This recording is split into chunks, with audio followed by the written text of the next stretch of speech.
Hello, എല്ലാവർക്കും പുതിയൊരു വീഡിയോയിലേക്ക് സ്വാഗതം. ഇന്നത്തെ ടോപ്പിക്ക് നമുക്ക് നമ്മുടെ കുട്ടികളുമായി സംസാരിക്കാൻ കഴിയുന്ന, വളരെ ലളിതമായി സംസാരിക്കാൻ കഴിയുന്ന കുറച്ച് ഇംഗ്ലീഷ് സെൻറ്റൻസുകളെ കുറിച്ചാണ് ഡിസ്കസ് ചെയ്യുന്നത്. വളരെ നമ്മളുടെ ഡെയിലി റുട്ടീൻ അല്ലെങ്കിൽ ഡെയിലി ആക്ടിവിറ്റിയുമായി വളരെ അടുത്ത് കിടക്കുന്ന കുറച്ച് സെൻറ്റൻസുകളാണ് നമ്മളിന്ന് നോക്കാൻ പോകുന്നത്.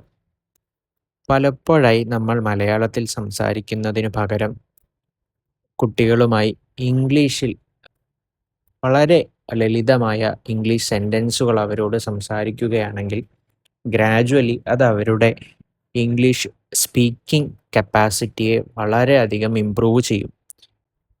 അങ്ങനെ ഇംഗ്ലീഷ് സ്പീക്കിംഗ് കപ്പാസിറ്റി ഇംപ്രൂവ് ചെയ്യാൻ കഴിയുന്ന കുറച്ച് വളരെ സിമ്പിളായിട്ടുള്ള സെൻറ്റൻസുകളാണ് നമ്മൾ ഇന്ന് ഡിസ്കസ് ചെയ്യുന്നത്. സ്റ്റാർട്ടിങ് ഫ്രം ദ മോർണിംഗ് നമുക്ക് നമ്മുടെ കുട്ടികളുമായി സംസാരിക്കാവുന്ന കുറച്ച് ഇംഗ്ലീഷ് സെൻറ്റൻസുകൾ നോക്കാം. Good morning, wake up, it's 6 o'clock. Brush your teeth and wash your face. Get ready for school. Breakfast is ready, come and eat. Is your school bag ready?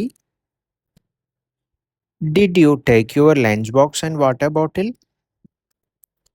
Wear your shoes. Have a nice day at school. Bye. Take care. Evening section discuss ചെയ്യാം. How was school today?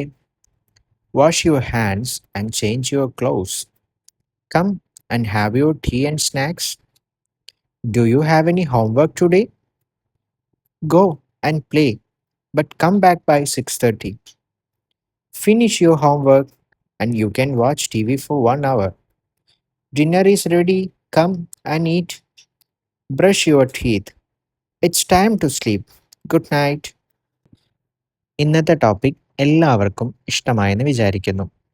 Daily ഇതുപോലുള്ള വളരെ simple ആയിട്ടുള്ള English സെൻറ്റൻസുകൾ അവരവരുടെ കുട്ടികളുമായി സംസാരിക്കുകയാണെങ്കിൽ അവരുടെ English learning സ്കില്ലിൽ, communication സ്കില്ലിൽ അത് വളരെ വലിയൊരു ഇമ്പാക്റ്റാണ് ഉണ്ടാക്കുന്നത്. അതുകൊണ്ട് ആസ് എ പാരൻസ് നമുക്ക് എല്ലാവർക്കും പരിമിതികളുണ്ട് ഇംഗ്ലീഷ് സംസാരിക്കാൻ. But still try to speak in English with your child or children and it will be of great effort in improving their English speaking skills. Thank you. പുതിയൊരു വീഡിയോയുമായി അടുത്ത എപ്പിസോഡിൽ കാണാം.